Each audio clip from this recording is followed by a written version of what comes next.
Hey guys, in this video, I'm going to be going over a physical attacker build that you can go with on your Aegislash in the Gen 8 Pokemon Sword and Shield games, and I'm going to be going over the nature, the EVs, the item ability, and moves, as well as some additional options that you can go with for this moveset build and how you can obtain these in the games themselves. So starting off with the nature, we're going to want Adamant, which increases attack, decreases special attack, and for our EVs, we want to max out HP as well as attack, with the remainder of the points slotting into special defense. And if you're looking for helpful information on how to effectively train EVs on your Pokemon in the Gen 8 games, I'll link this article down in the description. Personally, what I do for EV training is I give my Pokemon the EV enhancing power item for the EV that I'm looking to train. So for Aegislash, one of those EVs that we want to max out is HP, so I would give it the power weight item, for instance. And then I would put that Aegislash in Hammerlock University via Pokejobs, and for maxing out the HP EV, I would do the HP seminar for a full day.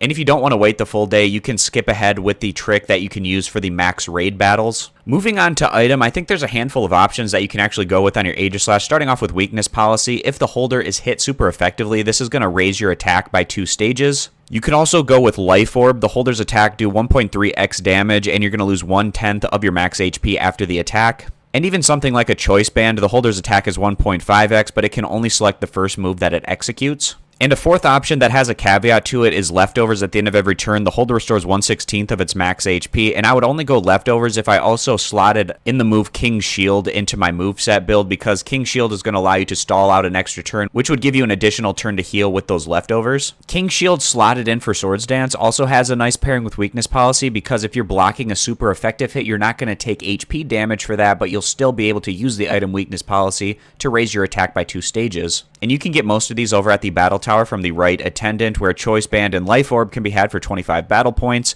weakness policy for 20 battle points. And if you wanted to go Leftovers, you could pick this up from a wild encounter with Snorlax or Munchlax, as well as shaking berry trees in the wild area is another way that you can pick up the item Leftovers. Now, the ability Stance Change isn't going to be all that effective unless you have King Shield in your moveset build. Now, the downside, if you did slot in King Shield, is you'd either have to swap out Swords Dance, which is our access to increasing our attack, or you'd have to move out one of your physical attack options, so you'd have a less diversified pool of moves that you could pick from. But what Stance Change does is on our Aegislash is we go to Blade Form before attack and Shield before King Shield. But now going over to our moveset build, move number 1 is Shadow Sneak. This is a same type attack bonus that we get from the Ghost typing. Physical category, 40 power, 100 accuracy, and this move usually goes first. And Shadow Sneak is learned natively on our Aegislash. Move number 2, Iron Head, gives us another same type attack bonus, Steel type move, physical category, 80 power, 100 accuracy, with a 30% chance to make the target flinch. And Iron Head is also learned natively on our Aegislash. Move number 3, Close Combat. This gives us a really powerful attacking option with 120 power, 100 accuracy. It's a fighting type move, physical category. The downside is it lowers the user's defense and special defense by 1. And this TR can be picked up for 8,000 watts if you can find it from a watt trader. Otherwise, it's a value between 122 to 130 from the Chronomatic.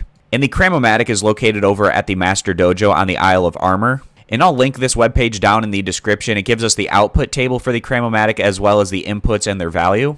And the TR for Close Combat is going to be a fighting type with a value between 122 to 130. So this TR right here is Close Combat. And the first item that we put into the Chronomatic is going to have to be fighting type. And then the cumulative value of those 4 items that we input is going to have to be between 122 to 130. And just a couple of other moves that I want to touch on that you could slot into this build. So instead of Close Combat, another fighting type move that you could put in there is Sacred Sword. This has 90 power, 100 accuracy. And the nice thing about Sacred Sword is that it ignores changes to the target's stats. And also, if you're looking for a more powerful ghost type physical attack move that has the same type attack bonus on your Aegislash, you could put in something like a Shadow Claw, 70 power, 100 accuracy. And Shadow Claw deals damage and has an increased critical hit ratio. And TM65 Shadow Claw can be picked up over at the Lake of Outrage. And in the Lake of Outrage, in the wild area of the Galar region, that TM65 Shadow Claw is by the tree on the shelf of land at the north end of the lake. And then move number 4, Swords Dance. This is going to raise the user's attack by 2. And this is another move that is learned by Aegislash. You can also slot in King Shield here in the move 4 slot instead of Swords Dance, and this can pair nicely with the item either Leftovers as well as Weakness Policy. It has some nice synergy, and what King Shield does,